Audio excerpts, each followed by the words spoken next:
What's going on, guys? Caleb here, Caleb's Property Maintenance. Today I'm going to give you my thoughts on the BR700.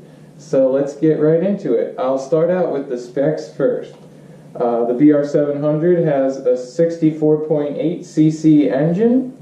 It weighs 23.4 pounds. Its mile per hour out the tube is 166. Its CFMs out the tube is 912.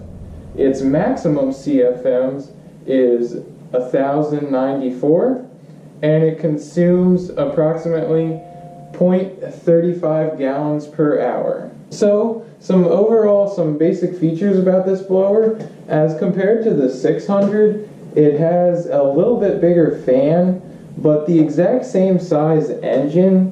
So it's relatively pretty much the same blower. The straps here on the other side are the same.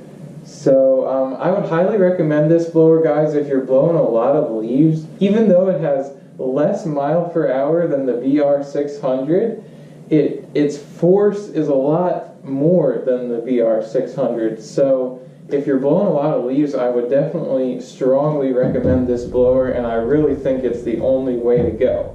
If you're blowing a lot of grass, guys, that is where the BR600 really shows how much better it is over the 700, because it has the more miles per hour. It's able to move those grass pieces farther and faster. So I would recommend the 600 if you're just mainly blowing grass and not really doing a lot of leaves. However, I will tell you this. I've owned the BR600 for a few years now before picking up the BR700. When I am blowing off a residential property, I take special attention to detail as far as cleaning out the grass that's in the edge right next to the sidewalk. And so when you're using the BR600, I just feel like there's a little bit too much power as far as cleaning out the edge, because when I'm blowing right along the edge, it actually kind of pushes the edge of the lawn over, the grass over, and I really don't like that. I had the opportunity to use this at the end of this year, or this past year. I was mowing some grass, and I really liked it a lot better than the 600, because yes, it did have less miles per hour, but I felt like it did not push the grass over as much. That's one of the things I really like about this blower. So, alright, I'll show you guys some of the details now. Alright, some of the basic features, guys, of this blower. Obviously, we have the spark plug right here, and here's the starter. We got the primer bulb and the choke. So to start this blower, if you guys have the 600, it's going to be basically the same way. You're going to turn the choke, and you're going to prime the bulb, and then you're just going to pull it. What I personally do is I just choke it and pull it, and it usually starts on the first or second pull. That's just me. I'm not telling you guys what to do, but that's just what I do. So on the back side, we have your pads here and the straps.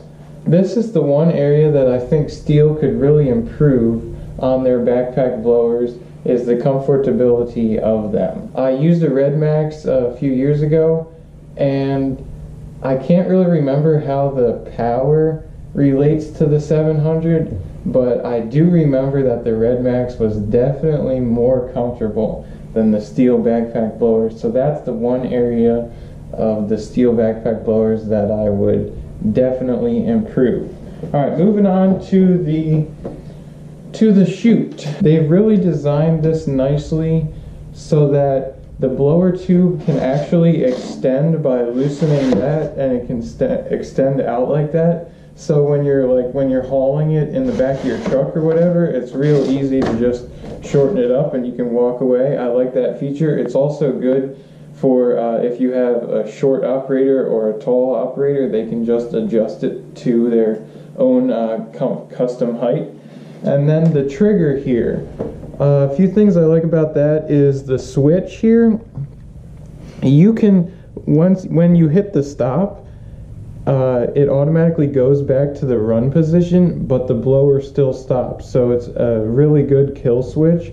And then also it has an infinite cruise control on here, which I really like. They're starting to pick up on some of the ideas that Red Max has. On the 700 would be throttle control on the other side, just like Red Max, but that's just me.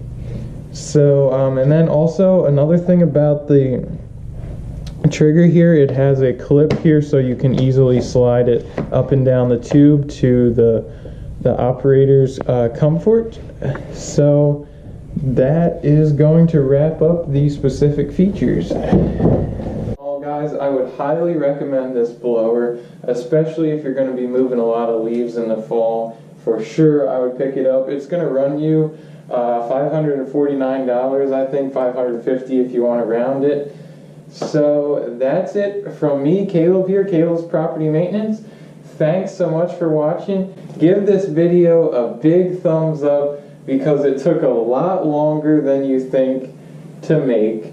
And also, thanks to my sister for running the camera. I really appreciate that. Make sure you comment and subscribe, and we'll see you in the next one. Have a great day.